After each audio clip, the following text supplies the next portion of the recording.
guys. So it's been nearly a week since the fish came in now, and they're looking really good. I'll go through a few of the things that we've done with them, and then we'll have a look at the fish. I'm going to bowl some of the small ones up for this video and just show you them. Want to check a few out, get a few done. Just waiting for Paul to come in now and we'll do some scrapes. So the koi arrived sort of like, 10 at night, and then what we do is we just get them straight into the tanks. I mean, them fish have been in that bag for a long time. And also you've got to remember with the fish coming in from Japan is that they don't get fed much because they don't know when we're going to say, right, ship them, right? So the fish need a lot of time without food for the safe shipping, right? So it's very difficult for the breeders. The breeders want to feed them, but they don't know when or when anyone is going to ship the fish. I mean, I'm not just talking about us, I'm talking about all the other dealers and everything in the world. The UK is such a tiny little thing for Japan. I mean, these some of these breeders are shipping out 200-300 boxes a day out of their facilities. So when you look at it, I've just had 70 boxes. I know I've sent a lot over to the States. I mean, there's another 170 boxes in flight right now to them, so that's a bit of a nervous thing. It's insignificant compared to what they ship out in bulk. But anyway, my point being is that some of these dealers will turn around and say, right, we've just we've found out a shipping date, it's going to be in 4 days time, and then the breeder has to say, right, okay, I can do that in 4 days time, or sorry, I've got another shipment, I can't do two on at that certain time. So then they've got to look for another shipping date, and it all gets a little bit complex. But it's so hard for them to feed them, and which brings it back to the fish are quite weak when they do arrive. Now we safe ship, and as I say, we safe shipping, touch wood, we never lose a fish. Like even on this time now, we didn't lose not a single fish, and it's annoying if we do lose a fish. We go exactly what the breeder tells us. When we buy the fish, we sort of like say, right, how much? Gives us the price. We say yes, and then I say to the breeder, how much water goes in that box? He might say, Tim, it's 25 kilos. I'll say, okay, how many fish can we have in that box safely? And if it's sort of like big stuff, he might just say, well, we can only put one in a box. If it's small stuff, he might say, I can put 30 in a box. And then I never haggle with the numbers that they give me for shipping. I might turn around and say, right, okay, is that 25 kilos in a 75 cm box? If we do an 85 cm box, can we ship with 30 kilos? And would it be okay to put a few extra fish in? And if they say no, it's a no. Right, now I could turn around and say, put as many as I could dictate exactly what I want in those boxes to the breeder, and they're my fish at the end of the day, so he can't really say no, but he knows that it's my risk. I've not gone with him, right? So, but and some people do that to save on the because at the end of the day we're shipping water, and water is extremely expensive. I mean, if you knew what I just paid for shipping, it's eye-watering. So you can understand that sometimes, especially on sort of like, the general grade stuff, is that, sometimes the water is costing more than the fish. So you've got to be very, very careful with the shipping. But we, obviously we we bring in better quality fish. So the shipping becomes slightly irrelevant, if you know what I mean, especially when you're shipping jumbo koi, with the cost of those fish. I mean, shipping's nothing on that, but some people that are shipping in the numbers of the smaller fish, they need to get as many fish packed in there as they possibly can, and it goes back to them being weak because they've not had food, because nobody knows when they're going to be shipped. It's on short notice, the breeder might be busy, etc. So our fish, which we have delayed, but delayed due to airlines and stuff like that, which is out of our control just in the current climate. They did arrive in a lot better condition than I was expecting. I was expecting the worst, but they look great. Like I said, we didn't lose a single fish. So they came in, and then the next day they came in at 15 degrees. The next day we start putting the temperature up. I'll show you in a minute on the digital thing. The Tosai, the ponds now are running at 23.5, 23.4 C, and they're going to stay there for a few more days yet. and then we'll just drop them down, and then we'll see. But like I said, people have asked me about the things that we do. I know that if these fish did have a problem, a sinister problem, it would have already come out. I believe after shipping for 40 hours, very weak fish, not been fed, I would expect if there was anything bad, you know, I'm not talking about parasites, they've all got parasites. Parasites are easy to get rid of, that's not a problem. But anything else that it could be, they would be showing signs of that the next morning. I know for a fact that that's what had happened. So, you know, I'm not worried about the fish. The fish are looking absolutely superb. They're just feeding like crazy, and so it's, you know, I'm really happy with them. But I'll still do this protocol because it keeps a lot of people's minds happy. So, you know, it's not a problem for us. We've got the air sources. It takes I can get them up to 23 in 12 hours, so it makes no difference to us. So we just did that anyway. So yeah, so then we left them for a couple of days. The salt in the ponds, 5 kilos a ton, 0.05%. And that's what they'll stay at for at least 2 weeks before we start dropping down. So even on the Nexuses, we're cleaning them on these 2 ponds here. We're cleaning them every day, giving them a good water change. Small fish love water. They love a fresh water change. That, you know, it's one of the main things that you do to get them back round, really. They do really like the fresh water. So we've done that, you know, so they're all in there. And then over the last 2 days, what we've done is we've done a fluke treatment, which is a Prazi-based treatment, and then that goes in. That's been in now. I think we did the new pond 2 days ago, and this pond here, we did that 2 days ago as well. Then we did the Tosai yesterday. So now they've all been treated for a fluke treatment, and to be honest with you, they will have flukes. If we did a scrape on all the fish, we'll find every kind of parasite, really. So, you know, we've got to do it. Well, Paul has his own protocol of doing all the treatments throughout, and it always works well. So we stick to exactly what we know, and carry on doing that. There's no difference in the fish, so, you know, we just expect it's going to be the same.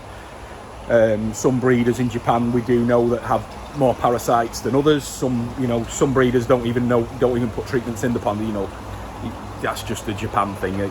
I'm never ever going to try and understand it, because you just can't. It makes no sense whatsoever what they do over there. But anyway, so yeah, so they've had the first treatment. Now I believe probably at the weekend they'll get a potassium, and then they'll just be left. They'll probably be left and just, you know, just give them another week just to chill out, come round. We've started feeding them very slowly, little and often. So they're getting fed about 4 times a day, but just a small amount. We don't want to feed them too much because they've not had too much food in the past. So it's been a while since they've been fed, so we don't want to overfeed them straight away. So just little bits. With the big fish in the back, I'm giving them a sinking pellet. With the Nisai and Tosai, they're all getting floating pellets. So the big fish don't like coming up, you know, and there's some 86, 85 plus CM fish in there, and they don't like coming up. They like resting after the shipment, so it's easier for us just throw in sinking food to get them started on the food, really. So, you know, we'll probably keep them on sinking for about 2 weeks, and then we'll start giving them some floating food and getting up to the surface, and then that's when, you know, that's when we'll know. Then if they start coming up for the floating food, we know that they're all right. So what I'll do now is I'll run through the fish now. I'll try and do a bit of underwater shots. Just while I'm here, with the Nexuses, we've been cleaning them every day, and they came in on the Friday night. We tested the water on Saturday in the 2 Nexus ponds that the fish are in, and there was a ammonia spike. It went up to probably about 2. Which is normal, because don't forget as well that these systems had chloramine T, which wipes your bacteria out, right? But for a mature system, they should catch it up very quickly. But then, so we've done the chloramine T to kill any bacteria in there while the systems were empty, and then we've just banged a lot of fish in, and there is a lot of fish in these ponds. And then we had an ammonia spike. Now, on what day are we today? So on Tuesday, both ponds were virtually zero. You're always going to get a trace of ammonia. Now on the new pond, which is running the bead and the tempests, we didn't have a spike, we didn't have anything. So we didn't have a spike in ammonia or nitrite, and we still haven't. I've just tested it now and we've still not got anything on there. The load probably isn't as high as the Nexus ponds because these have got more water, less fish. So, but like I said, it was going to be a test for the new pond, and I'm really happy with the way that it's gone. So anyway, sorry to waffle on. What I'll do now is I'll spin the camera around and we'll get a look at some of the fish. I'll do a couple of underwater shots as well, so you can see some of the big stuff. But yeah, no, excellent. So let me get this turned round.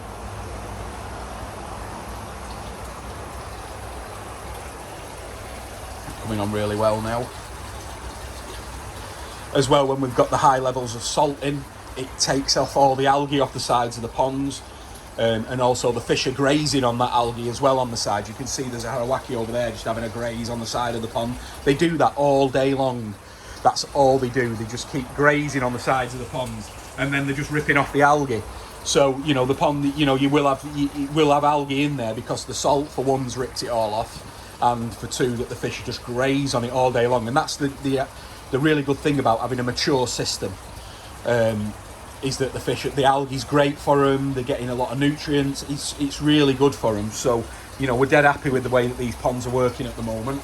And as you can see, it's certainly not unclear. So they're all looking for a little bit of food. What I'll do is I'll feed them when I do the underwater shot, so we can see a little bit of them feeding as well. But they're all very active. I mean, they will be at this temperature, so, you know, but, you know, I am really happy with them, the way that they're going. There's none laid down. There was a kahaku in the other pond, which is behind me, which is where the Tosai are, and there was one there that was lying down a little bit. Just had a look this morning, it's absolutely fine now. So the treatment, you know, must have worked. But today we will be doing a lot of scrapes in here, so we'll probably do about 20 scrapes today, and that'll just give us an idea of what is on them, even if it's in a small amount. But we'll know then which has got more heavier. You know, there's probably going to be costia on them, and there's, you know, flukes are gone now, so hopefully we won't find any flukes, but we will find some costia, and then that's typically the next treatment. So hopefully, you know, one treatment or two treatments for the costia, and we're good to go, really. You know, and then we'll try and concentrate getting the salt down. Right, let's have a look in here. Oh. Morning, guys.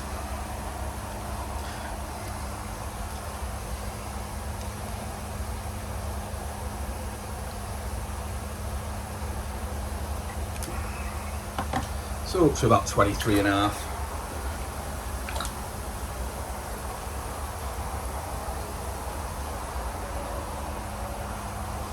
Even when I put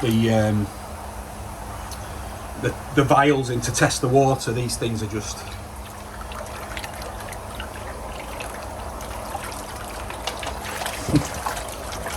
healthy fish. All right, guys.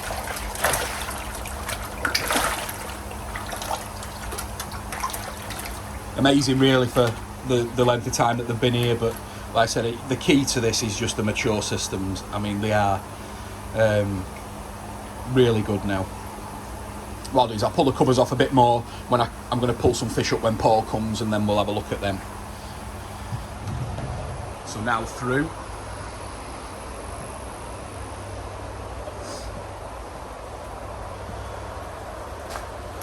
Now again, the bead at the moment is probably being this was cleaned the day the fish arrived, which was last Friday. I've not touched it since. The tempests have been cleaned every day. They're doing really well, and so these are the big girls. Give you an idea, that Mariten Sankey there, she's about 83. Big Kigoi at the bottom. The bigger Sagi over there,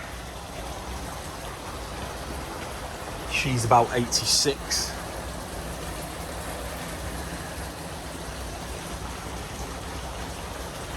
So the majority of the fish in this pond are all sold. These were bought by customers when I was in Japan, and also some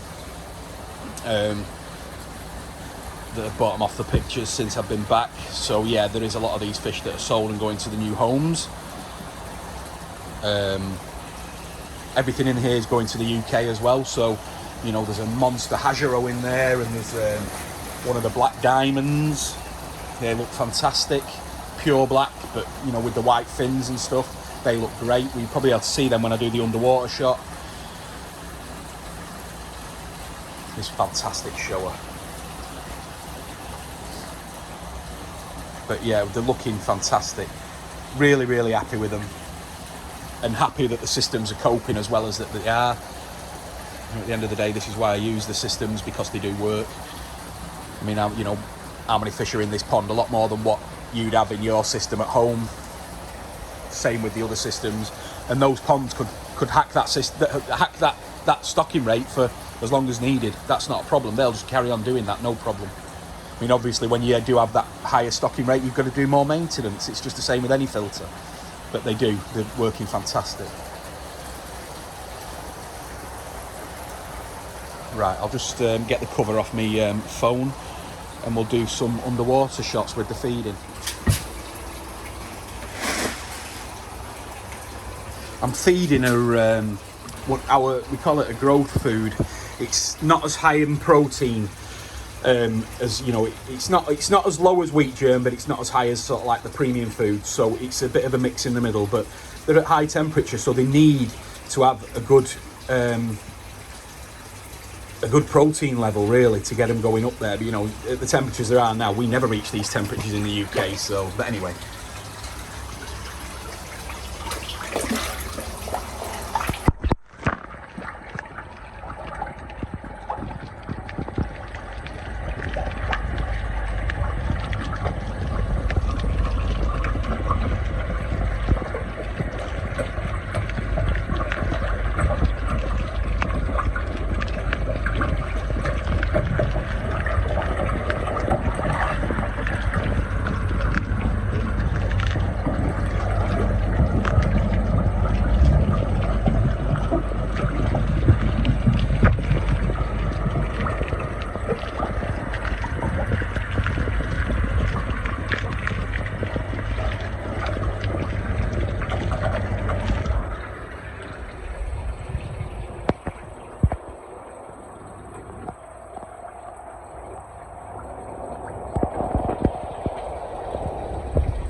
Just took the covers off the Tosai now. Like I said, we'll wait till Paul come in and we will net some, but I'll give him a bit of food now as well, so I'll have to leave him an hour or so before I do catch him again.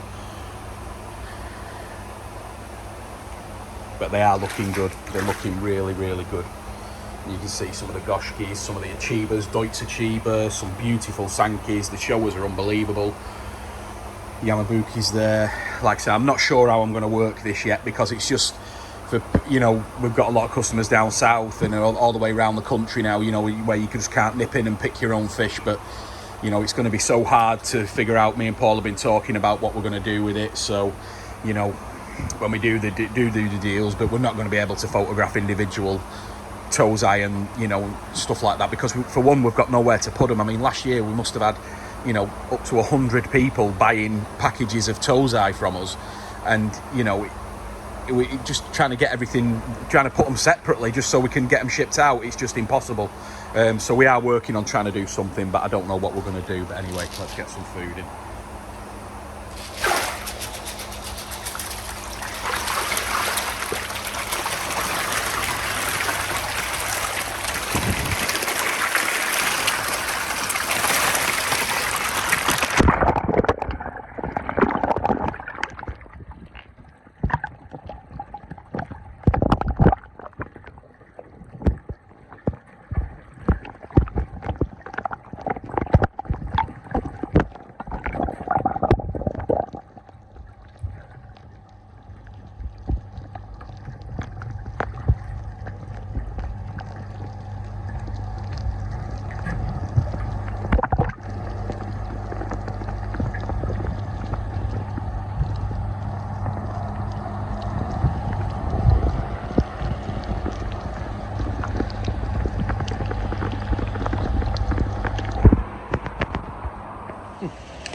All the big girls.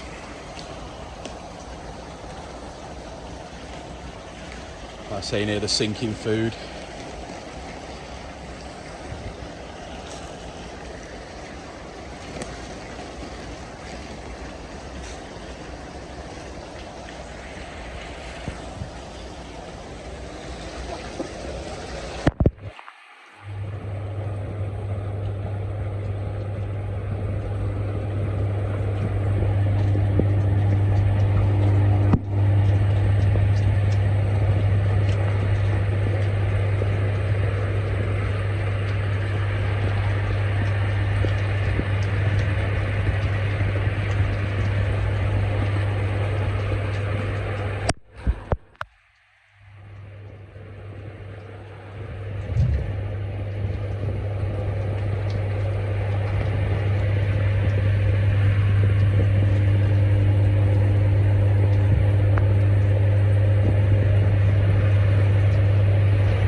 Look at them, aren't they? Beautiful. Come on, Ryu, look at the goshki.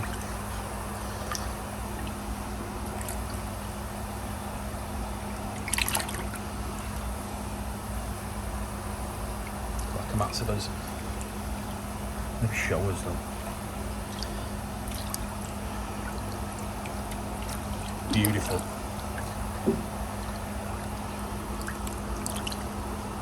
Sanky. Alright, mate. You're full that ball.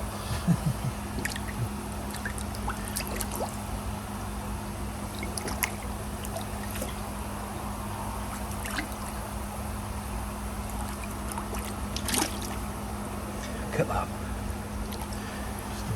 Wow.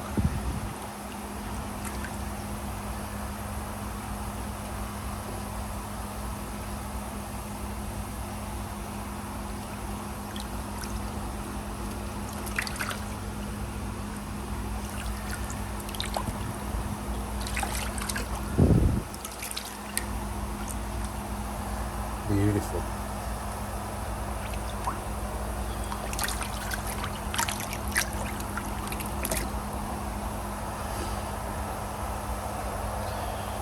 Still letting back for Deutsch Kahaku's there as well. Lovely. Still got 2% of what we got. Yeah.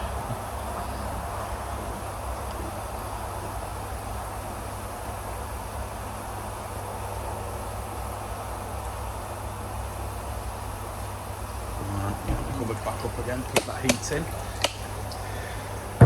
Right guys, that's the end of the video. So yeah, they're looking really well, we're really happy with them. As you can see with those fish, they do look superb. We're really pleased with them.